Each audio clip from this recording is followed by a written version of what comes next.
اعوذ باللہ من الشیطان الرجیم، بسم اللہ الرحمن الرحیم۔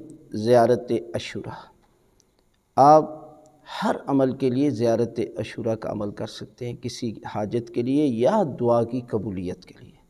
یہ 40 دن کا عمل ہے زیارت عاشورہ، اور زیارت عاشورہ کی زیادہ فضیلت تو ماہ محرم میں ہے، یعنی شب عاشور ہو یا 10 محرم کا دن ہو یا 1 محرم ہو، ہر دن آپ زیارت عاشورہ کو پڑھ سکتے ہیں، اور بالخصوص 40 دن تک آپ 1 محرم سے شروع کر کے 40 دن تک یہ عمل کریں، اور یہ عمل زیارت عاشورہ ہی پڑھنی ہے۔ اور لوگ پوچھتے ہیں کہ اس کا وقت کیا ہے، تو آپ کسی بھی وقت پڑھ سکتے ہیں زیارت عاشورہ کو۔ ویسے تو بہتر ہوتا ہے کہ انسان صحرا میں نکلے اور ایسی جگہ پر ہو کہ جہاں پر چھت وغیرہ نہ ہو، لیکن اگر ایسی جگہ نہیں ملتی تو آپ کسی بھی جگہ پر زیارت عاشورہ پڑھ سکتے ہیں اور 40 دن مکمل کریں۔ ایک دن آپ مثلا نماز فجر کے بعد روز پڑھتے ہیں، تو دوسرے دن اگر آپ نماز فجر کے بعد نہیں پڑھ سکتے تو دن کے کسی وقت بھی زیارت عاشورہ کو پڑھیں، اور اس کے بعد 2 رکعت نماز ضرور پڑھیں۔ زیارت عاشورہ کی نماز ہے، 2 رکعت نماز زیارت عاشورہ پڑھتا ہوں قربتاً اللہ، اور نماز فجر کی طرح آپ نماز پڑھیں۔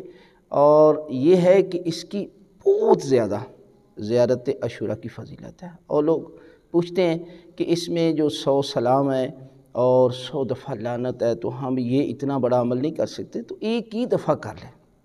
اور باقی جو سجدے والی دعا ہوتی ہے اس میں بھی آپ اس طرح کر لیں کہ سجدہ خاک شفا کو اس طرح پیشانی پہ لگا کے اور نیچے جو ہے وہ آپ الفاظ جو ہے وہ پڑھ سکتے ہیں، ایسا عمل کریں۔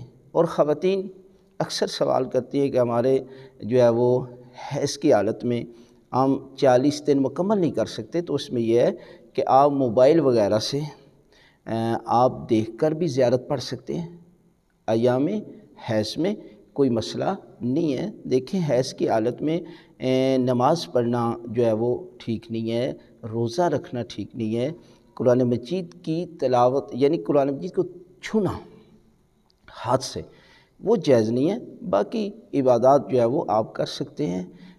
زیارت عاشورہ کو بھی آپ جاری رکھ سکتے ہیں ان دنوں میں، لہذا 40 دن جب آپ مکمل کریں گے تو حضرت امام جعفر صادق علیہ السلام فرماتے ہیں کہ پروردگار آپ کی دعائیں قبول فرمائے گا، لہذا اس کا اجر اور ثواب ہے کہ 2000 حج اور 2000 عمرے سے بھی زیادہ زیارت عاشورہ کا ثواب ہے۔ لہذا ہر روز اپنے دن کا آغاز زیارت عاشورہ سے کریں تو پروردگار جو ہے وہ آپ کی تمام مشکلات، تکلیفیں، دکھ، پریشانیاں جو ہے وہ دور کر دے گا۔